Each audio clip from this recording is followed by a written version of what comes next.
My job, as I said, is a history teacher. So when I started at Swinton High School, my directive was purely to improve humanities teaching at the Swinton High School and to improve the history department. But we had a very forward-thinking head teacher, a national leader of education, who said, "Paul, no one else has been able to do it. You need to sort IT out. I've spent hundreds and hundreds of thousands of pounds in the last 5 years and none of it works. You're the third or fourth person I've made try to sort it out in the last 3 years. None of them have passed their performance management, Paul. 2 of them have left. So you've got 6 months to sort it out." We are different in Salford. There's 96 schools in Salford. There's a good number of high schools. We're one of the only schools that does not have a brand new building. We have a refurbished building.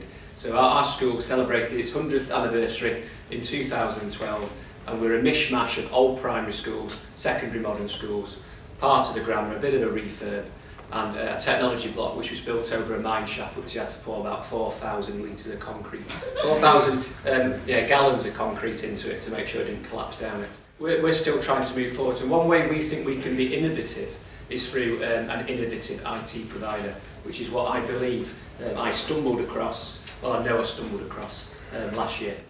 So we decided we would go out to tender, but it was a daunting process. So my job was to go out to tender. Now, I've never done anything like that, so we put together a mini competition to see what the market was like. And there was a chance email, I think I sent it to, there's lots of broadband consortiums across the country. I sent one to our most local one, and I got an email back from Chris at E2BN, said, they can't provide it, but we can. We've got a framework. We had talked to BT about a similar idea, but we went with E2BN, and they pitched alongside 4 other IT providers, big and small, large corporations, even local companies, and the governors eventually chose E2BN to provide our new managed service.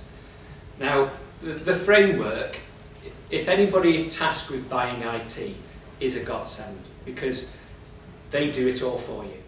So it's well worth it going to Think IT if you're thinking in the next few years that your contract will expire with a managed service provider or anybody in particular, and just ask them to provide a solution for you and a cost line to show a comparison between what you traditionally get, which is fairly prohibitive, and something which will inevitably grow.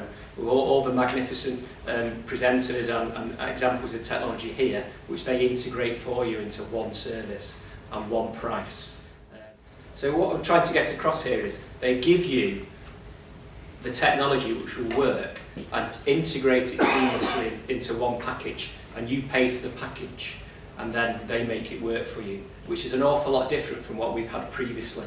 Previously, it was me on the phone saying, this doesn't work, it needs to be sorted, and it was a cost implication.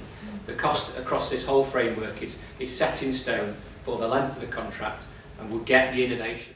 We've got value for money. We've maintained costs against a rising roll. So with a BSF style contract, the costs would have gone up. They're cost neutral across 5 years or 4 years. So we save money, but we've got innovation. And I would not have been able to find the innovation or get it to work myself. And the team in school would definitely not have been able to get it to work. So this is an example. We said we want Office 365. So it's nothing radical, but in order for it to get it to work in our school would have been quite a shift in terms of our thinking. So we have Office 365 now in school 3 months before the start of our Think IT contract officially, and staff are using it. So they all have a brand new email address, they have unlimited stories, they do file sharing. That's live in school now, and that's an innovation. And we've had no complaints about it, which is an innovation as well. Okay. It will transform Swinton High School's IT provision. Whether it transforms learning is yet to be seen, but the teachers are receptive to it, the governing body are very much receptive to it, and every time somebody comes into Swinton, they want to know about it, and that's got to be good for any school.